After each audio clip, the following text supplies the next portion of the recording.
Experts from different countries have said that China's approaches and practices in poverty eradication could provide experience for many developing countries. China announced in 2021 that it had lifted the final 98.99 million impoverished rural residents living under the current poverty line out of poverty, and removed all 832 impoverished counties and 128,000 villages from the poverty list. So I think China made a lot of improvements and policies, that may have value, for other countries in terms of how to address their own struggle against poverty.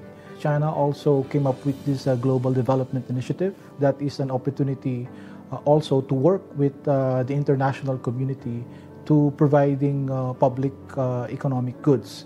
So helping the developing world fast-track the implementation of UN 2030 Sustainable Development Goals, including, of course, alleviating poverty. So these are all contributions, that China can share to the world. I think China's role is extremely crucial, very constructive. I've been a very big supporter of the Belt and Road Initiative from its very beginning. China has been the most successful economic development economy in the whole world in the last 40 years. And the multilateral system was favorable for China. Globalization helped China. I say bravo, this is exactly what we want.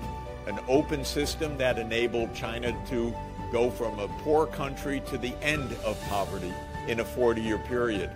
So I think China's idea of multilateralism, multipolar world, mutual respect, dialogue, these are all very important. There is no single national solution to handle high inflation, unbalanced income distribution, unemployment, and others. As China rightly points out, a coordinated global approach to those problems of the world is a must.